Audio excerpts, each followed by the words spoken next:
queridos alunos da nossa EMAN, Escola de Ministros de Adoração e Música. Estamos aqui para mais uma aula e hoje a aula é sobre disciplinas espirituais. Um assunto tão importante para o nosso crescimento na comunhão com Deus, no conhecimento de Deus, para nós estarmos mais próximos do Senhor. E eu quero começar pensando com você sobre o que quer dizer a palavra disciplina. Você pode encontrar vários conceitos, mas eu quero destacar agora com você o conceito que nos diz que disciplina significa instrução e direção para um estilo de vida ordenado. A disciplina nos ajuda a ordenar a nossa vida. E isso está ligado não só às questões espirituais, mas a todas as áreas. A área familiar, a área doméstica, a área profissional, os relacionamentos. Disciplina fala de como nós usamos o tempo e do que nós fazemos para exercer bem as nossas funções.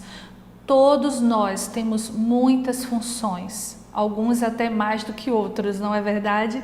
Mas nós precisamos ser disciplinados, organizados, nós precisamos colocar em ordem a nossa vida para que tenhamos paz, para que possamos exercer com sucesso aquilo que o Senhor planejou para nós como filhos. E como adoradores que somos, filhos e sacerdotes do Deus Altíssimo na terra, do nosso Pai Celeste, nós precisamos das disciplinas espirituais. Nós não podemos nos esquecer delas, porque as disciplinas espirituais, elas são orientações de Deus, estão na palavra de Deus, para práticas que nos colocam diante dele, de sorte que nós sejamos transformados. As disciplinas espirituais nos ajudam nesse processo de transformação à imagem e semelhança de Deus, mortificar a nossa carne, nos libertarmos de hábitos que não agradam ao Senhor, que não estão de acordo com a vontade dele para a nossa vida. Por isso nós precisamos aprender e principalmente praticar as disciplinas espirituais. As disciplinas da vida espiritual nos convidam a passar do viver na superfície para o viver nas profundezas. Pense comigo, será que vale a pena nós entregarmos a nossa vida ao Senhor Jesus, crermos no Evangelho, em todas as suas promessas, em todas as certezas que o Senhor nos dá e vivermos aqui na terra uma vida superficial, sem nos aprofundar no conhecimento do Senhor, sem nos aprofundarmos no exercício dos dons espirituais? Com certeza não vale a pena. Então nós precisamos das disciplinas espirituais, nós precisamos colocar em prática aquilo que a palavra do Senhor nos ensina para que nós nos aprofundemos na grandeza, no amor, no caráter de Deus, para que nós o conheçamos e prossigamos cada dia em conhecê-lo, para que nós estejamos libertos de tudo aquilo que domina a natureza humana, nos levando para o pecado, para longe de Deus. Então as disciplinas da vida espiritual nos convidam a passar do viver em superfície para viver nas profundezas. E para quem são essas disciplinas? Porque quando nós começamos a pensar sobre práticas disciplinadas de oração, de estudo da palavra, de jejum, de adoração e de tantas outras disciplinas que a Bíblia nos ensina, pode vir na nossa mente um argumento muito equivocado de que as disciplinas são para os pastores, são para os missionários, são para aqueles que estão à frente do ministério, são aqueles que precisam aprender mais a palavra de Deus para ensinar. Não.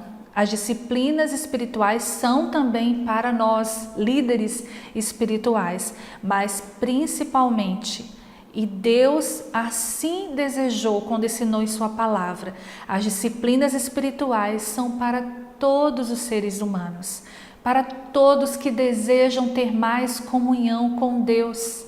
São para pessoas comuns como nós. E o efeito transformador desta disciplina, ela tem realmente o seu valor na nossa conjuntura comum, é no nosso dia a dia. É quando nós estamos em casa com tantas tarefas para fazer, mas nós lembramos que precisamos ter comunhão com Deus. É para o comerciante, o empresário, o professor, o autônomo, para todos, independentemente da sua profissão, porque como filhos nós precisamos no dia a dia fluir do Espírito, fluir o caráter de Deus, sermos dominados pelo Senhor. Deus nos escolheu como seus sacerdotes para manifestar quem Ele é na terra. E como fazermos isto? Como nos aproximarmos de Deus sem as disciplinas espirituais? Não há como. Nós precisamos das disciplinas espirituais e elas são para nós. E qual a exigência? O que é que o Senhor nos exige? Eu quero ler com você Salmo 42, 1 e 2, porque nós entendemos que a principal exigência para uma vida de disciplina espiritual, uma vida disciplinada na comunhão com Deus, é anseiarmos pelo Senhor. E o salmista disse: como suspira a coça pelas correntes das águas, assim por ti, ó Deus, suspira a minha alma. A minha alma tem sede de Deus, do Deus vivo. É só isso que nós precisamos. Nós precisamos ter sede de Deus. Assim como temos anseio por tantas coisas que são boas e legítimas e por outras que são fúteis e inúteis e que tomam muito nosso tempo, nós precisamos principalmente ter anseio pela presença de Deus. Nós precisamos buscá-lo e é isso que deve mover-nos a termos e praticarmos essas disciplinas. Para que são? Qual o objetivo das disciplinas espirituais? Nós já falamos um pouco sobre isso, mas eu quero ser bem específica com você agora. O objetivo das disciplinas é a libertação da sufocante escravidão do ego. A libertação é o alvo, as disciplinas são o meio. Deus nos salvou para sermos livres. A própria palavra salvação, ela tem na sua essência o significado de libertação, de sermos livres do pecado e das suas consequências. E as disciplinas espirituais nos levam a buscarmos essa crucificação da carne, esse renovar de mente pela palavra, a comunhão do nosso espírito com o Espírito de Deus, para que sejamos livres da escravidão do ego.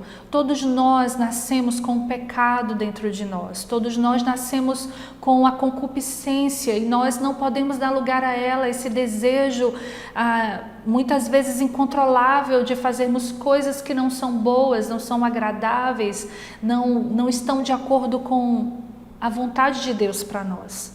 Todos nós somos egoístas, todos nós em um nível maior ou menor. Muitas vezes somos confrontados pela nossa natureza pecaminosa, fazermos as coisas do nosso jeito, como nós achamos que deve ser. E através das disciplinas espirituais, nós estamos colocando, subjugando a nossa vontade, nosso corpo, a nossa alma ainda limitada pelo pecado. Nós estamos colocando tudo isso à disposição do Senhor para sermos transformados. A escravidão de hábitos pecaminosos arraigados em nós, eles são, através das disciplinas espirituais, crucificados. E muitas vezes nós achamos que alguns hábitos, eles não fazem tanto efeito assim no reino espiritual. O que é que tem eu comer mais do que eu preciso? É tão bom comer, não é? Mas nós esquecemos que a glutonaria é pecado. E quantas pessoas estão precisando de um jejum mais intenso, mais demorado para se libertar de alguns vícios alimentares? Está em prática hoje em todo o mundo já há alguns tempos atrás, eu imagino que você já deve ter ouvido sobre isso, que uma das formas de perda, né, de peso, uma forma de saudável, né, alguns defendem fortemente essa dieta, é a dieta do jejum intermitente. Mas esse já é um princípio divino, quem conhece a palavra sabe. É claro que o jejum como disciplina espiritual, ele não tem o objetivo de uma dieta. Mas a gente pode entender que até a ciência já está descobrindo o bem que o jejum faz. E nós temos hábitos pecaminosos sim na nossa alma, no nosso corpo, e nós precisamos jejuar, nós precisamos orar, nós precisamos meditar na palavra. E olha o que diz Gálatas 6:8: o que semeia para a sua própria carne, da carne colherá corrupção, mas o que semeia para o Espírito, do Espírito colherá a vida eterna.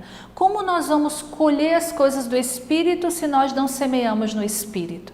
E as disciplinas espirituais nos conduzem a esse semear no Espírito. Quais são as disciplinas espirituais? Eu quero indicar para você a leitura de um livro que é um hino à disciplina. É um clássico sobre as disciplinas espirituais. Celebração da disciplina. Você pode pesquisar nas livrarias evangélicas, pela internet. É um livro pequeno, é um livro com um bom investimento, né? Não custa muito caro, e mesmo se custasse, valeria muito a pena o investimento. Então você vai estudar esse livro e você vai ver quanto que Deus vai falar sobre você. Nesse livro, o autor, ele elenca várias disciplinas. Eu quero falar com você apenas de 4, de 3 mais enfaticamente, porque a 4ª disciplina, a adoração, nós já falamos na disciplina de adoração bíblica. Então hoje nós vamos nos deter no estudo e meditação da palavra de Deus, na oração e no jejum. Mas você pode estudar mais sobre as disciplinas espirituais, incluindo a leitura deste livro que eu acabei de sugerir, Celebração da Disciplina, e você vai ser muito, muito edificado, muito edificada. D.L. Moody diz assim: a Bíblia não nos foi dada para aumentar nosso conhecimento, mas para mudar a nossa vida. Então nós precisamos das disciplinas espirituais para que tudo que a palavra do Senhor nos ensina seja colocado em prática. Não adianta só nós ouvirmos o que Deus nos diz, nós precisamos colocar em prática, nós precisamos realmente viver, nós precisamos de uma vida de devoção. Não há como dizer que adora ao Senhor se nós não temos relacionamento com Ele.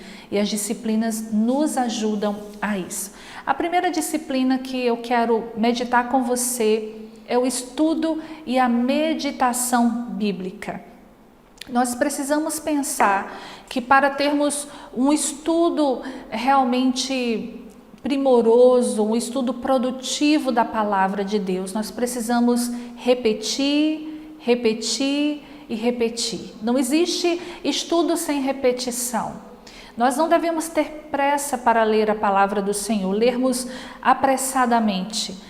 É claro que você pode fazer uma leitura anual e você pode planejar, eu quero ler a Bíblia em um ano, mas eu quero te dar uma sugestão, não se prenda a isso. Leia a Bíblia toda, repita aquilo que você não entendeu, você repete, você vai orando, você vai pedindo ao Espírito Santo para te ensinar e gravar na sua mente as verdades e revelações da palavra do Senhor. É importante ter concentração. Não adianta dizer que você vai estudar e meditar na Bíblia e estar num ambiente em que vai roubar a sua atenção.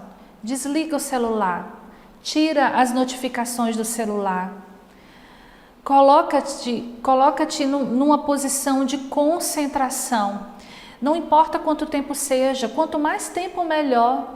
Mas se você não tem 1 hora para meditar, você medita 10 minutos, 15 minutos, todos os dias, várias vezes ao dia. Divide esse tempo maior em várias porções durante o dia, mas decida estudar e meditar na palavra. é preciso refletir. Aqui entra a meditação. Não é como a meditação que se ensina em muitas outras seitas, né, e religiões, de você esvaziar a mente. Não, nós não devemos esvaziar a mente. A meditação bíblica nos ensina a nós enchermos a nossa mente da palavra do Senhor. É parar e degustar da palavra e deliciar-se com a palavra e pensar em cada palavra e refletir e meditar. E é muito importante que nesse processo nós tenhamos humildade para aprender. Nós precisamos dizer: Senhor, fala comigo, eu quero aprender. Eu já li esse texto tantas vezes, mas eu quero aprender mais do Senhor. O coração humilde é aquele que recebe do Senhor o que precisa. O Senhor sempre atenta para o coração humilde. Esses são passos importantes para que a gente possa desenvolver a disciplina do estudo e da meditação bíblica. E eu quero agora meditar com você em alguns versos do Salmo 19. O maior capítulo da Bíblia fala sobre a Bíblia, sobre as leis, sobre os estatutos, sobre os mandamentos, sobre os juízos do Senhor. E como eu amo esse capítulo da palavra do Senhor. É uma poesia, é um cântico. Nós estamos numa escola de ministros de adoração e música e eu creio que isso vai fazer muito bem para nós. Relembrar o que este cântico nos ensina sobre os motivos pelos quais nós devemos estudar e meditar na palavra de Deus. Por que eu devo estudar e meditar? No verso 7 do Salmo 119, que é a divisa, né, o lema da nossa escola, ele diz assim: louvar-te-ei com retidão de coração, quando tiver aprendido os teus justos juízos. Deus não aceita outro louvor, outra adoração que não seja de retidão de coração, com sinceridade de coração, em verdade. E como nós podemos louvar desse jeito? Conhecendo os juízos de Deus, conhecendo os ensinamentos, a palavra de Deus. Nós devemos estudar e meditar na palavra, porque através da palavra de Deus nós purificamos o nosso coração. Nós temos o nosso coração purificado. O verso 9 diz: com que purificará o jovem o seu caminho, observando conforme a tua palavra. Nós precisamos observar o nosso caminhar de acordo com a palavra de Deus. Por isso nós precisamos meditar na palavra. Nós precisamos meditar na palavra para não pecar. Simples assim. Queremos viver uma vida de santidade? Estuda a palavra. Se aprofunda na palavra. O próprio Jesus, ele orou, está lá registrado no Evangelho de João 17:17. Santifica-os na verdade, a tua palavra é verdade. E aqui no verso 11, eu imagino que muitos têm esse versículo decorado, né, guardado aí no seu coração. Diz: escondi a tua palavra no meu coração, para eu não pecar contra ti. O salmista usa essa expressão, né, poética, escondi, porque ele decidiu guardar de maneira que nada roubasse do seu coração a palavra de Deus. E aí, o estudo e a meditação da palavra permitem que ela esteja escondida em nosso coração para não pecarmos. Nós precisamos estudar e meditar na palavra para que nós sejamos bem aconselhados. Nós precisamos de conselhos. É claro que é bom receber conselhos, e a própria palavra do Senhor diz que na multidão de conselhos há sabedoria, mas é claro, conselhos de pessoas que conhecem a palavra. E aqui no verso 24 do Salmo 119, disse assim o salmista: sim, os teus testemunhos são meu prazer, eles são os meus conselheiros. Precisamos buscar a palavra de Deus, estudar e meditar para termos bons conselhos. No verso 45 do Salmo 119, há uma outra razão para estudarmos e meditarmos na palavra. E andarei em liberdade, pois busco os teus preceitos. A palavra de Deus nos liberta, ela nos conduz ao caminho certo. Nós precisamos meditar e estudar a palavra. Mas a palavra do Senhor também nos dá consolo, e no verso 50 o salmista declarou: este é o meu consolo no meu sofrimento, a tua promessa dá-me vida. A palavra do Senhor está cheia, repleta de promessas para aqueles que obedecem, para aqueles que temem ao Senhor. E nós precisamos renovar a nossa mente naquilo que nos dá esperança. Nos momentos de sofrimento, de aflição, é na palavra que precisamos nos firmar. É na palavra do Senhor que precisamos nos alimentar. Nós precisamos meditar, nós precisamos estudar a palavra, porque ela é eterna.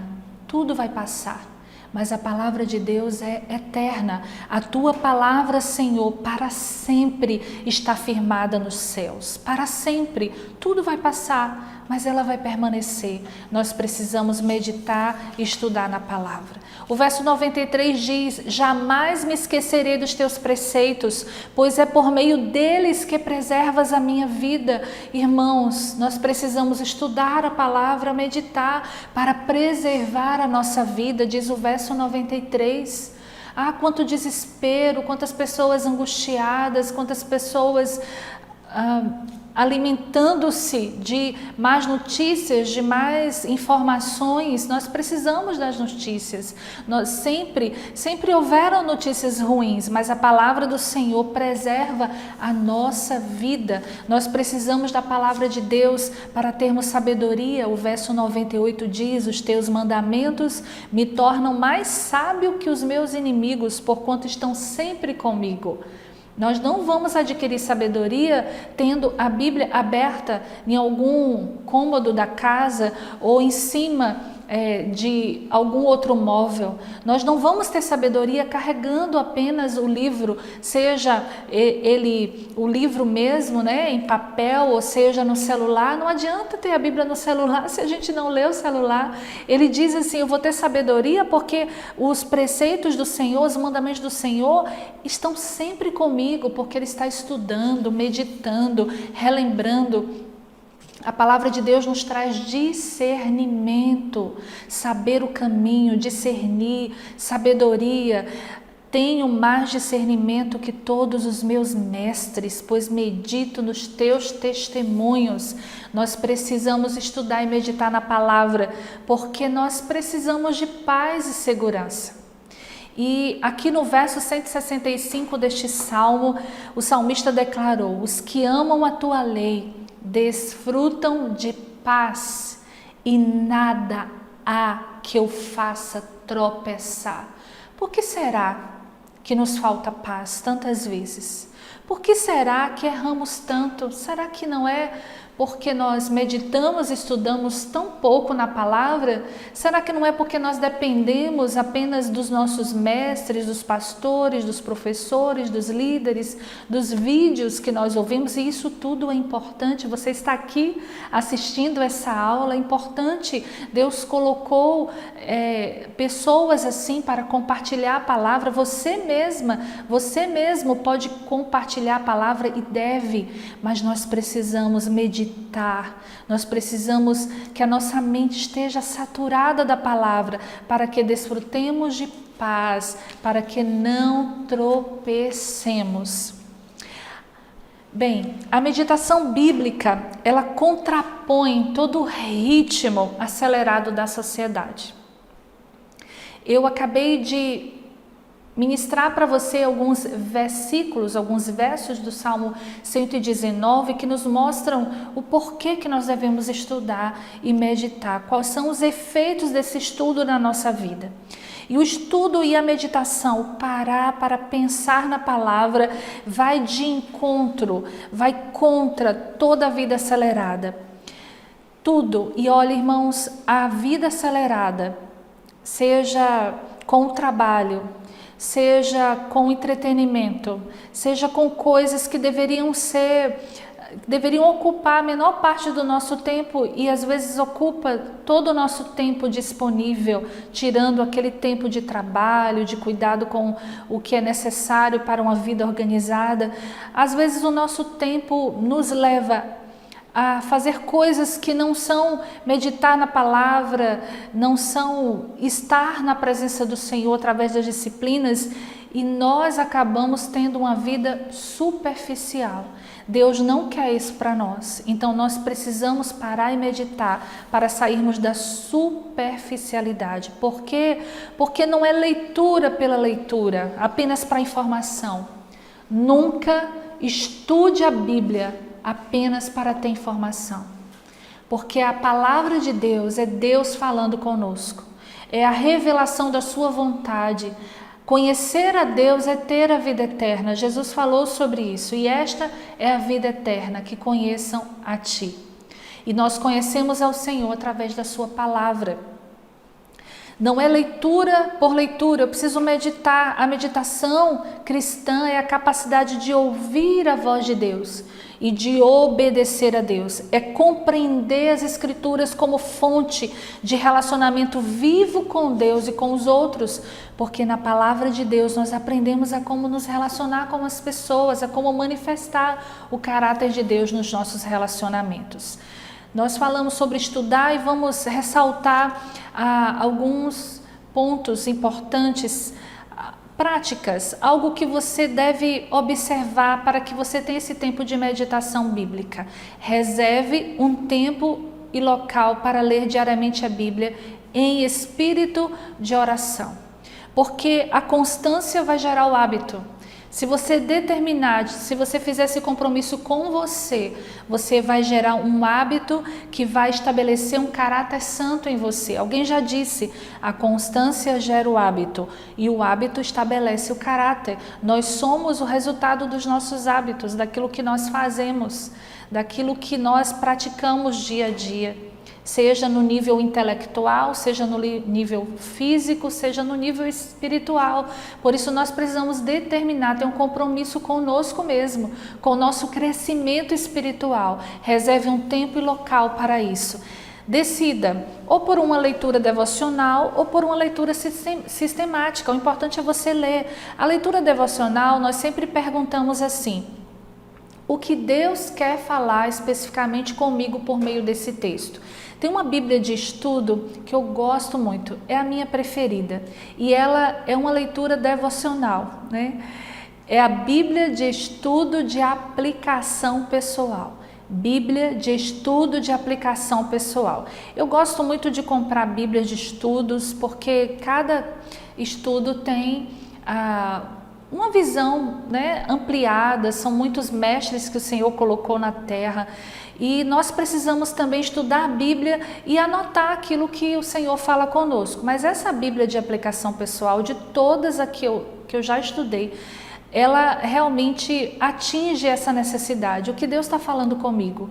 Como eu posso aplicar esse texto à minha vida agora? Além de ter informações teológicas também, contextuais. Então é uma Bíblia perfeita. Se eu não me engano, ela é da CPAD. Você pode adquiri-la, vale a pena esse investimento. Você pode fazer essa leitura devocional, você pode fazer uma leitura bíblica sistemática, considerando o contexto histórico, a estrutura textual. A Bíblia tem várias formas, né, de linguagem, e nós precisamos estudar assim também, sistematicamente. E aí você vai precisar de um comentário bíblico mais primoroso, mas a internet está aí para nos, né, ajudar nisso de maneira fácil e com um baixo custo. Muito cuidado com os estudos da internet, procure a fonte, faça várias comparações, porque infelizmente existem falsos mestres, não é? E nós precisamos da sabedoria do Senhor, precisamos buscar boas fontes. Durante a leitura bíblica, é muito importante conversar com Deus. Deus está falando conosco. Alguém já disse que ler a Bíblia é poder ler o único livro em que o autor está conosco naquele momento. Então o Senhor está ali, o Espírito Santo está presente para nos orientar. E você pode conversar com Deus e você pode ir questionando o que é que eu aprendo do Senhor com esse texto, algum atributo de Deus aqui, está falando da santidade dele, da misericórdia dele, da justiça dele, algum pecado que eu preciso confessar, alguma promessa de Deus para mim, como que eu posso aplicar em minha vida? Então é muito importante nós aprendermos essas práticas para que a nossa meditação ela seja frutífera. Algumas pessoas não gostam muito, não têm essa prática, mas é bom você desenvolver ela.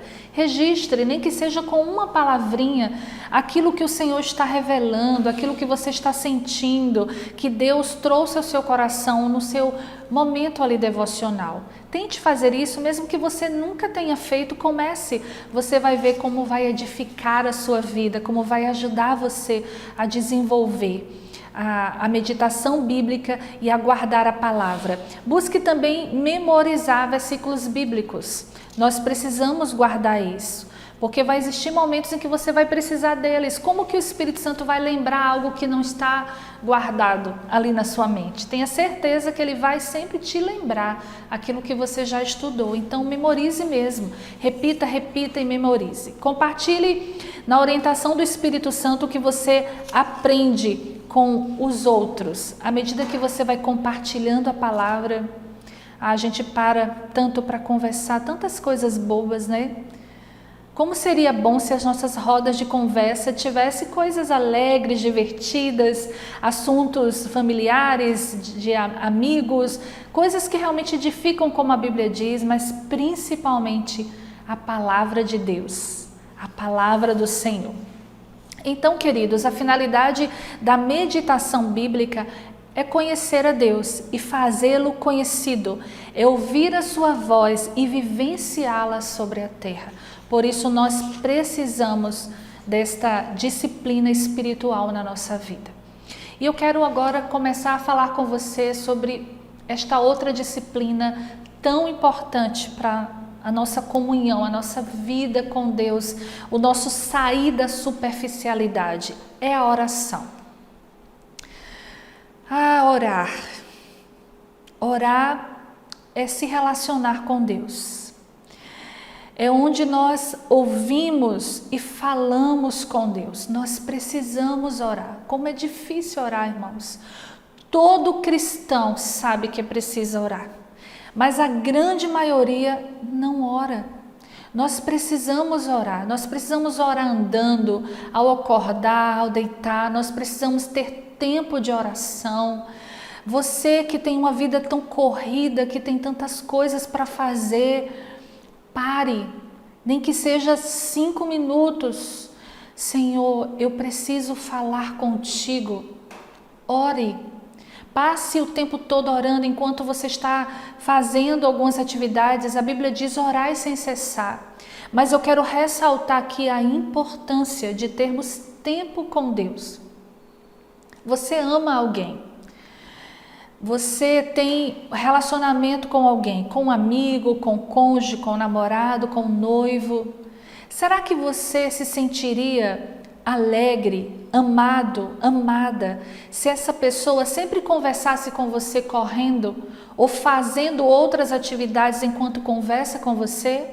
E é assim que nós fazemos com Deus muitas vezes. Você já parou para pensar?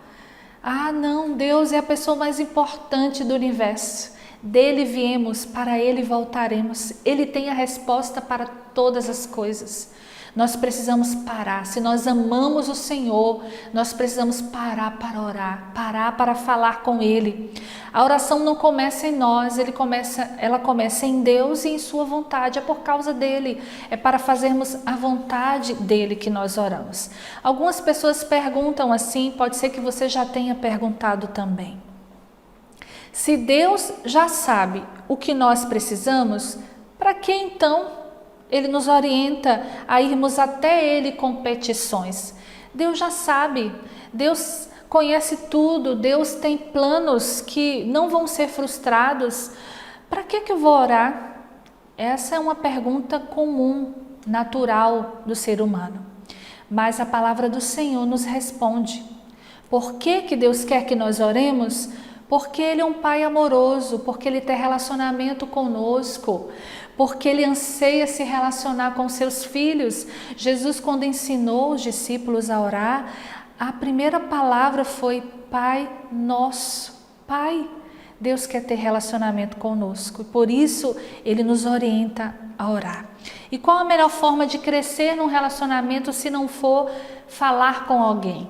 Se não for dizer para essa pessoa o que sentimos, o que ansiamos, o que desejamos e parar também para ouvi-lo, não é mesmo? Deus nos orienta a orar porque Ele decidiu agir na terra através dos seus filhos. Irmãos, Deus decidiu que agiria na terra através de nós. Pela oração, nós trabalhamos com Deus, nós cooperamos com Deus, porque a oração é falar com Deus, é pedir, é profetizar, é adorar, e nós estamos manifestando o reino dele na terra. Jesus nos ensinou a orar e Ele disse, venha o teu reino. Nós entendemos que o Senhor nos ensinou a orar assim, porque é necessário declarar, clamar, profetizar para que o reino venha. Deus assim decidiu. No versículo 38 de Mateus 9, nós lemos, peçam, pois ao Senhor da seara que envie trabalhadores para a seara. Jesus estava dizendo, são poucos os trabalhadores. Sim, Deus não está vendo, porque Ele não manda. Não, Ele disse, peçam, vocês têm que pedir. Então Deus trabalha na terra através das nossas orações. Deus estabeleceu o homem, o ser humano, como autoridade sobre a terra. No Salmo 115:16 nós lemos, os mais altos céus pertencem ao Senhor, mas a terra Ele a confiou ao homem. Tudo que acontece de ruim na terra não é culpa de Deus, Ele confiou aos homens. E tudo que acontecer de bom na terra, Deus quer fazer através dos homens. A autoridade Ele nos deu, por isso que nós precisamos orar. A oração é essencialmente uma parceria do Filho redimido trabalhando ombro a ombro com Deus para a realização de seus propósitos redentores sobre a terra. Quem disse isso foi o pastor Jack Hayford, um pastor nos Estados Unidos, um homem muito usado por Deus, que tem alguns livros sobre oração, e ele declarou sabiamente essas palavras. É uma parceria. Deus, Ele determinou que assim fosse. E John Wesley, um grande missionário do Senhor que viveu no século XVIII, ele disse, Deus não faz nada sobre a terra, a não ser em resposta à oração do crente. Eu creio que Deus não tem feito muito mais porque nós não estamos orando tanto quanto é necessário. Nós precisamos orar por nós, orações pelas autoridades que governam a nação, a cidade, autoridades judiciárias, militares, por aqueles que exercem autoridade na terra. Nós precisamos orar por cura, por salvação, por libertação. Nós precisamos orar, nós precisamos suplicar, nós precisamos orar adorando ao Senhor, nós precisamos orar. E muitas pessoas ainda estão como os discípulos. Mestre, ensina-nos a orar. Eu imagino que os discípulos viam tanto Jesus a orar e ficavam, mas como ele consegue orar tanto? Como que ele consegue ficar tanto tempo sozinho em espírito? Porque nós não vemos a Deus e talvez essa seja a maior dificuldade de muitos, é se concentrar em alguém que é espírito. Nós não estamos vendo como é fácil ficar horas, né, vendo coisas na internet. É fácil, eu já me peguei, eu começo ali daqui a pouco 1 hora, eu disse, meu Deus, misericórdia, porque nós estamos vendo, nós estamos ouvindo, nós estamos lendo, todos os sentidos estão sendo aguçados, então é claro que é mais fácil. E Deus entende isso. Mas Deus quer nos levar para uma dimensão eterna, para uma dimensão da glória, onde nós começamos nos concentrando, esforçando a nossa mente para estar ali. Por isso que na oração nós precisamos falar, porque se nós não falarmos, a nossa mente se distrai. Se você começar a orar e perceber que a sua mente está te levando para outras coisas, Coloca sempre um papel e uma caneta perto de você e toda vez que a sua mente distrair, você anota aquilo, se for algo a resolver, se for algo que você lembrou, se for uma pessoa que você precisa orar, anota ali, transfere para o papel para que você se concentre na oração. Se for algum pedido de oração, quando você terminar de adorar, de falar com o Senhor, a gente vai falar já sobre como adorar, como orar, como Jesus nos ensinou. Depois você volta para aquele papel. É bom ter um diário de oração, é bom anotar as pessoas, os motivos de oração. Nós sempre fazemos campanhas de oração, períodos intensos de oração com orientações de como nós devemos orar, focos intercessórios. Isso é inteligente, irmãos, faça isso. É importante a gente ter alvos de oração também. Então Deus, Ele conhece a nossa estrutura, mas nós precisamos parar para orar, colocar a nossa mente no Senhor e rejeitar a pressa.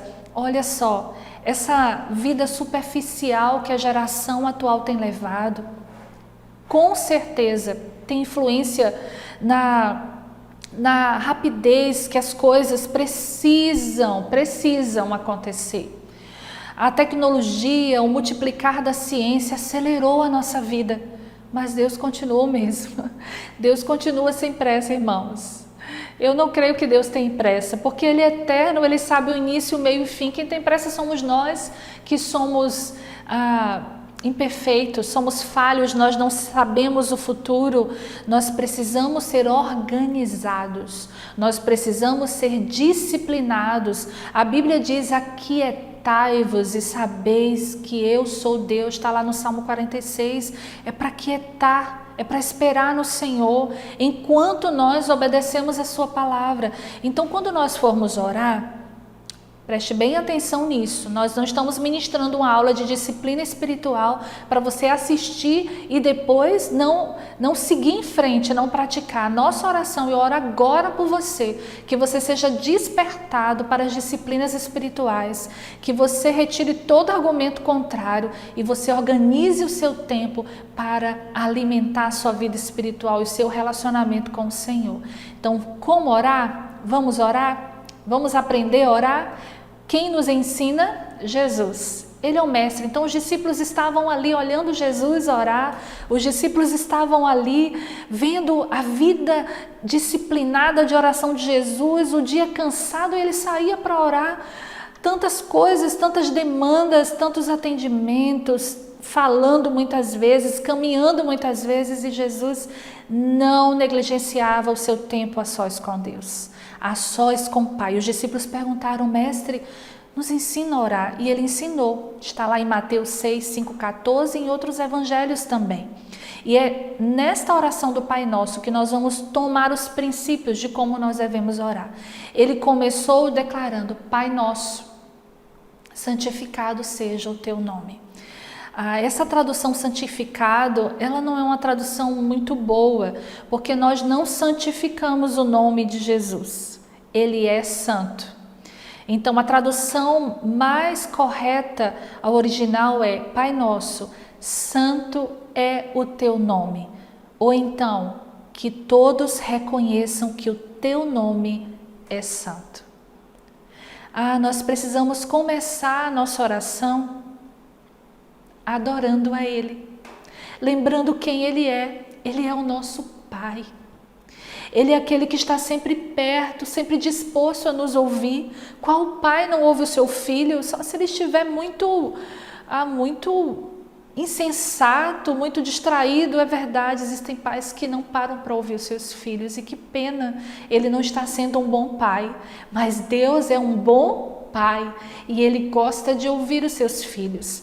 E nós podemos começar e devemos começar como Jesus nos ensinou, adorando, louvando por quem Ele é, colocando a nossa mente em quem Deus é, nos prostrando, declarando que Jesus é o nosso Senhor. Por quê? Porque fazendo assim, nós vamos combater, resistir a toda tendência de querer controlar as coisas, de querer fazer do nosso jeito, de querer aquilo que a nossa mente nos conduz, até pensar em outras coisas. Nós começamos a orar pensando nele. E Jesus disse: seja feita a tua vontade, venha o teu reino, seja feita a tua vontade. Na verdade, é aqui que está o combater a nossa tendência de querer controlar as coisas. Venha o teu reino, não é do nosso jeito. A vontade de Deus que é perfeita, a nossa não. Nós precisamos orar: Senhor, faça a tua vontade. Eu coloco o meu coração diante do Senhor. Eu renuncio a minha vontade. Esses sentimentos ruins, Senhor, que estão aqui dentro de mim, eu coloco diante do Senhor agora. E a oração também é para apresentarmos as nossas necessidades. E nós devemos dizer: dá-nos hoje, Senhor, pão de cada dia. O que nós precisamos hoje. Aqui é o momento de intercedermos por nós, pelas outras pessoas, pelas autoridades, pelas nações, pelos enfermos, por todos os pedidos que você tiver. Apresentar ao Senhor em oração e súplica as nossas necessidades. Mas o nosso tempo de oração, aquele tempo que nós estamos no relacionamento com o Senhor, é o momento também de pedirmos perdão. Precisamos pedir perdão. Perdão por pecados de pensamentos, de palavras, de sentimentos, de atitudes, pecados de omissão, e peça neste momento ao Espírito Santo que revele o que estiver oculto. O salmista, ele orou, se eu não me engano foi Davi: Senhor, perdoa-me até pelos pecados que me são ocultos, porque muitas vezes nós agimos sim inconscientemente, agimos pelo impulso, agimos por um ato falho, algo que a nossa mente traz e nós nem percebemos. Nós precisamos pedir perdão e nós precisamos perdoar o outro. Pedir perdão e perdoar. Se você não perdoa, Deus não ouve a sua oração. E foi Jesus quem disse isso. Nós precisamos liberar o nosso coração de todo rancor, de toda mágoa. E Jesus nos ensina que quando nós estivermos orando, nós devemos dizer, nós devemos pedir: Pai, não nos deixe cair em tentação, mas livra-nos do mal. O que é isso se não orar por proteção? O que é isso se não orar por santificação? Santifica-me, Senhor, livra-me de toda tentação. E como nós devemos encerrar nossa oração sempre? Sempre nós devemos encerrar adorando. Nós começamos adorando e nós terminamos adorando, porque teu é o reino, o poder e a glória para sempre. Agradeça ao Senhor pela vitória em Jesus. Confie que tudo é dele, tudo é para ele, tudo é por ele. Agradeça porque o Senhor já ouviu a sua oração.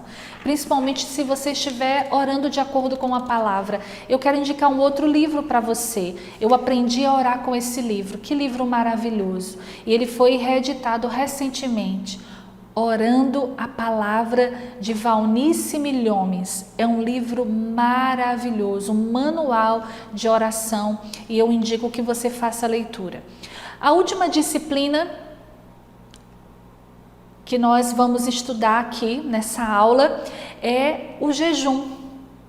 Talvez, se oração é pouco praticada, jejum seja menos ainda. Nós jejuamos muito pouco, irmãos.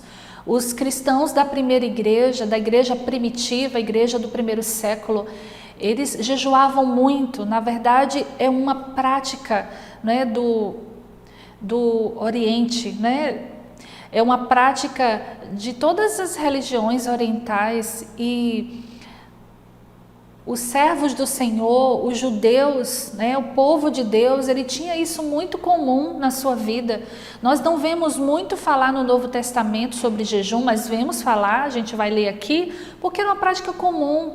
O próprio Deus ordenou um dia nacional de jejum, o Yom Kippur, um dia nacional. Deus ordenou, e a Bíblia chama isso de festa, de um momento de contrição, de arrependimento. Então os judeus já tinham e têm o jejum como algo comum, mas nós cristãos ocidentais, Nós perdemos muito com a ausência dessa disciplina, mas está na palavra e eu quero incentivar você a definir um dia de jejum por semana, a buscar do Espírito Santo períodos de jejum com toda a sabedoria, claro, com todo o discernimento. E aqui eu quero trazer alguns princípios, mesmo que você já tenha conhecimento, eu creio que vai te ajudar reforçando naquilo que você já conhece. 5 razões bíblicas para o jejum. Atos 13:2 diz: servindo eles ao Senhor e jejuando, disse o Espírito Santo: apartai-vos a Barnabé e a Saulo para a obra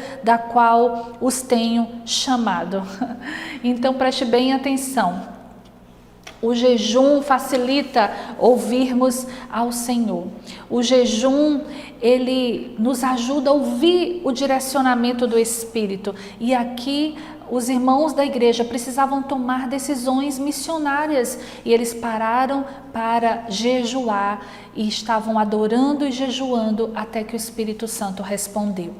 O jejum facilita interceder por outros. Salmo 35:13, mas quanto a mim, quando estavam enfermos, as minhas vestes eram um saco, humilhava minha alma com o jejum e a minha oração voltava para o meu peito. É aquela expressão que você já deve ter visto, que muitos judeus oram assim, né? Com a mão no peito e abaixando a cabeça. E aqui o salmista estava dizendo isso, haviam pessoas enfermas, ele estava intercedendo por eles em oração. Uma outra razão para você jejuar é porque o jejum, ele facilita nossos atos de arrependimento. O profeta Joel estava diante de uma nação corrompida, de líderes espirituais corrompidos. Era um tempo de restauração e o Senhor estava anunciando que eles deveriam se santificar, chorar, rasgar suas vestes e jejuar. E houve uma convocação, uma assembleia solene para o jejum, para que houvesse arrependimento. Santificai um jejum, convocai uma assembleia solene, congregai os anciãos e todos os moradores desta terra na casa do Senhor vosso Deus e clamai ao Senhor. Há uma decisão de arrependimento, um entendimento para o arrependimento e o jejum acompanha essa atitude. O jejum facilita para que tenhamos força e direção. Olha o que nos diz Atos 14:22 e 23. Confirmando os ânimos dos discípulos, exortando-os a permanecer na fé, pois que por muitas tribulações nos importa entrar no reino de Deus, e havendo-lhes por comum consentimento, eleito anciãos em cada igreja, orando com jejuns, os encomendaram ao Senhor em que haviam crido. Eles oravam com jejuns para continuarem firmes e receberem a direção do Senhor. Por fim, a última razão bíblica que eu quero compartilhar com você para o jejum é que o jejum é um ato de adoração, é uma renúncia daquilo que alimenta o seu corpo, é um sacrifício, é uma entrega daquilo que é importante para você, para te manter vivo, para que você consagre ao Senhor. E a Bíblia fala de uma viúva que estava sempre no templo, ela tinha 84 anos, está lá em Lucas 2:37. Ana servia ao Senhor com jejuns, adorava a Deus jejuando e orando dia e noite. Que exemplo para nós, ela tinha 84 anos. O jejum é um ato de adoração. Nós precisamos pensar sempre no que Jesus nos ensinou sobre as disciplinas espirituais. E o jejum foi também ensinado por Jesus. No Sermão do Monte, você pode ler ali em Mateus 5, 6, sobre as disciplinas espirituais. Jesus cita 2, orar, dar, que é ofertar, e jejuar. Jesus, ele não falou, se vocês jejuarem, olha, quando vocês sentirem vontade. Não, ele foi enfático, ele disse, quando jejuarem, porque o jejum já era uma prática.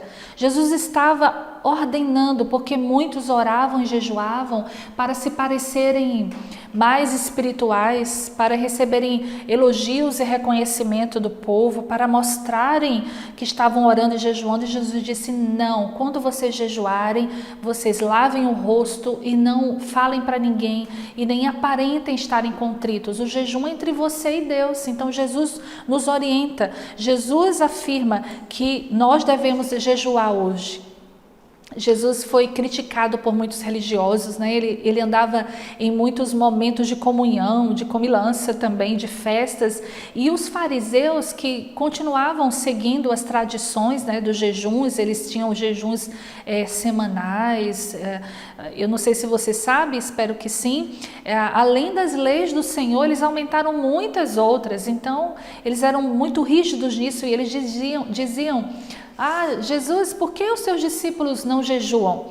E Jesus disse assim, que viria o dia em que eles jejuariam, porque não se jejua enquanto o noivo está lá em Mateus 9,15, você pode ler, mas quando o noivo for retirado, aí eles deveriam retirar. O noivo foi retirado, irmãos. Jesus não está fisicamente mais no nosso meio, então é a hora, chegou a hora, nós precisamos jejuar. Nós precisamos dessa disciplina. Qual o propósito do jejum? O jejum não muda Deus. Muitas pessoas acham, vou fazer um propósito de jejum porque eu preciso que Deus me dê condições, me dê um emprego. Jesus cure. Jesus faça, né, aquilo que você está precisando.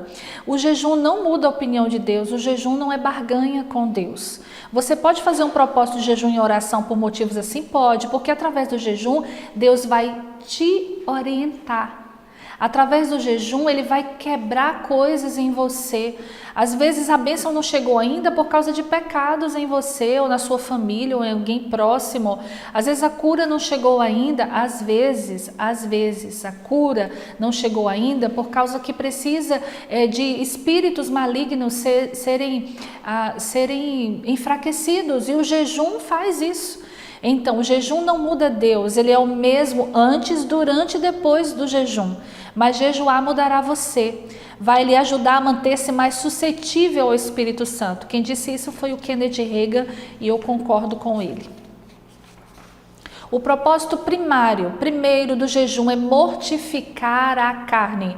Você precisa mortificar a sua carne? Está tudo bem com ela? Você está cheia aí do Espírito Santo? Eu preciso mortificar sempre. E o jejum é uma ferramenta, é uma disciplina que nos ajuda a estar mais suscetível, mais sensível ao Espírito Santo e menos à nossa carne. Eu vou encerrar te dando sugestões de alguns tipos de jejum. Na verdade, não sugestões, mas te explicando os tipos de jejum que existem na Bíblia. Primeiro, o jejum parcial. É aquele jejum em que nós tiramos alguns tipos de alimento. E Daniel fez esse jejum. Ele não retirou todos os alimentos, ele tirou alguns tipos de alimento por alguns dias e ele apresentou diante do Senhor. Daniel 10, 2 e 3 diz: naqueles dias eu, Daniel, pranteei durante 3 semanas, manjar, coisas deliciosas que eram servidas no palácio, não comi, nem carne, nem vinho entraram em minha boca, nem me ungi com óleo algum até que se passaram as 3 semanas.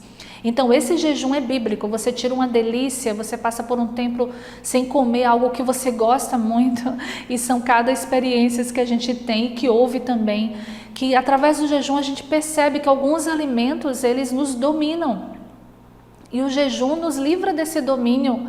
Por isso é importante o jejum parcial, nós precisamos jejuar. O outro tipo de jejum é o jejum normal. Qual é o jejum normal? Você deixa de se alimentar, mas apenas toma água. Há um outro jejum parcial, é o jejum sem alimento, mas apenas com alimentos líquidos, suco, caldos, né? Esse é um tipo de jejum parcial também. O jejum normal é só água. Esse foi o jejum que Jesus fez, porque a Bíblia diz que ele sentiu fome, ele não sentiu sede. Ele ficou 40 dias no deserto e ele bebeu água. E é muito importante nós bebermos água se fizermos um jejum prolongado de 24 horas, de 3 dias. O jejum de 40 dias nós sabemos que é um jejum completamente orientado pelo Espírito Santo, precisa haver muito cuidado. Eu creio que na vida em que nós levamos, poucas pessoas têm condições de fazer esse tipo de jejum, muito poucas. Nós precisamos observar isso. Então, o jejum normal é aquele jejum que você fica sem comida, mas você bebe água. O jejum total é a abstinência de tudo. E há alguns exemplos na Bíblia. Esther, quando soube que estavam planejando destruir todo o seu povo, ela convocou um jejum total de 3 dias. Até os animais ficaram sem beber água. Deve ter sido muito difícil, né, irmãos? Mas eles fizeram, porque eles sabiam que de Deus viria o livramento.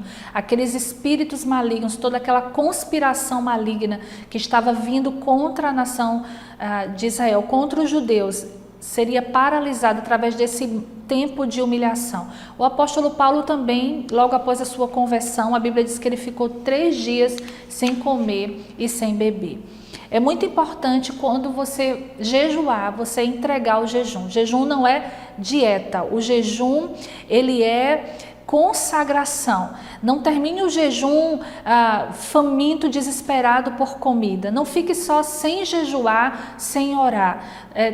Planeje o fim do seu jejum de uma maneira saudável, para que você não anule tudo que você fez antes, para que você realmente esteja se consagrando e essa disciplina valha na sua vida.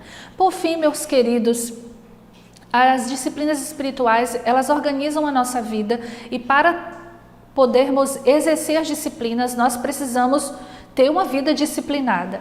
A vida disciplinada, ela não é importante apenas para o nosso crescimento espiritual, mas para todas as áreas profissionais, relacionamentos. Eu acho que eu já falei sobre isso e eu quero lhe dar 2 dicas. Primeiro, organize suas prioridades. O que é mais importante? Não é o que você mais gosta, é o que é mais importante. Qual o seu propósito, qual a sua meta, o que você quer ser, o que você quer conquistar, o que você precisa fazer, quais são as suas funções. Então, organize as suas prioridades e para de dar desculpa para não orar, para não jejuar, para não ler a Bíblia, porque Deus te ama, Ele quer você perto dEle, Ele quer manifestar sua glória na sua vida através de você. E a nossa geração pode ser tremendamente impactada se nós priorizarmos a nossa comunhão com o Senhor. Livre-se das desculpas.